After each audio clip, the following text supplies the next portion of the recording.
earlier this week I posted a little picture of something exciting that I got from a friend of mine, Chris Green, who's taking a good look at this. It's not a new product, it's been in South Africa quite a bit. I just don't think it's getting quite as much exposure as it should be. So he's given me a couple of lures. The one I'm going to focus on today is a Booster Wake. I think that's how you say it.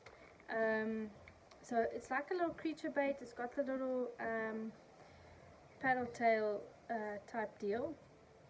So I was just thinking today about the different ways that you could rig it, and I've seen quite a bit of people mention that a lot of us semi-pros or the guys that are promoting brands and that kind of stuff don't really show people what to do with it. Okay, so I've come up with 4 different ways that we could rig this. Excuse my hair, the wind is awful today.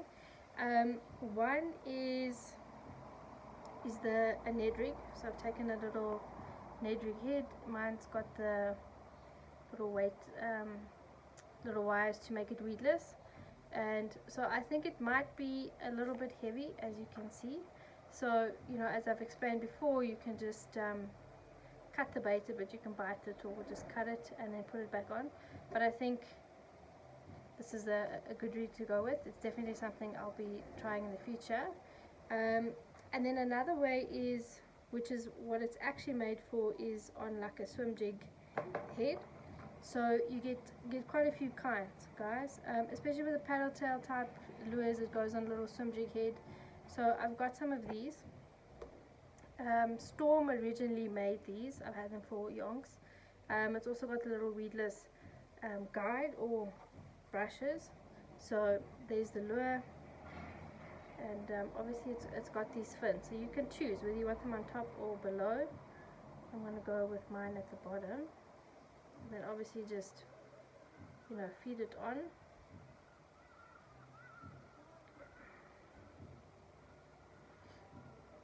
Okay, this has obviously got the extra little barbs to keep the bait there.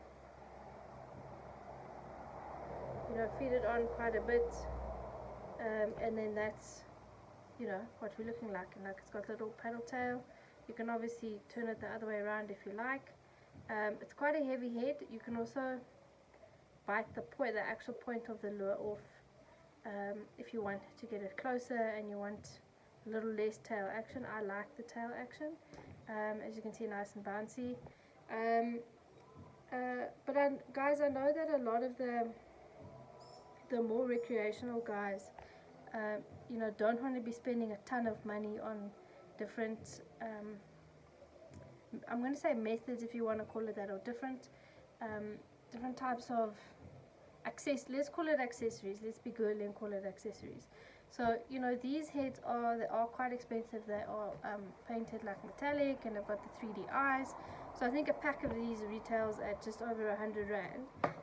But you don't always have to be spending the 100 rand.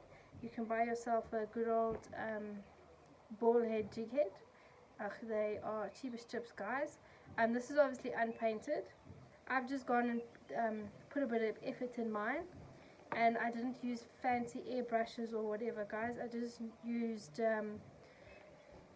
nail polish, actually.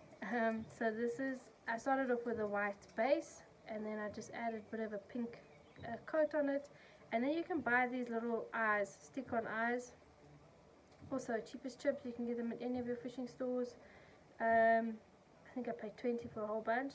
I've glued them on there with a bit of super glue, and then I've put a clear coat on. So yeah, it's basically got the eyes that you needed to have. And let's just see. Yeah, I think you buy a pack of 5, and I think it's not even 50 rand. Nail polish, your wife or your girlfriend or your daughter is going to have. Just take some time and paint them. And you can use these Realis baits, you can use grubs, you can use just about anything. And actually, guys, these things have been around in the fishing for forever, since before I was even born. They just seem to be making quite a comeback now, with a lot of focus on the paddle tail baits that are coming out, with the different pros overseas and stuff using them. So again, sorry, I'm just threading it on nicely. Just trying to keep it in the center. And again over the barb. And there you go, guys. So you'll obviously tie your line there, and you'll be bringing it through the water, and it will be doing its thing.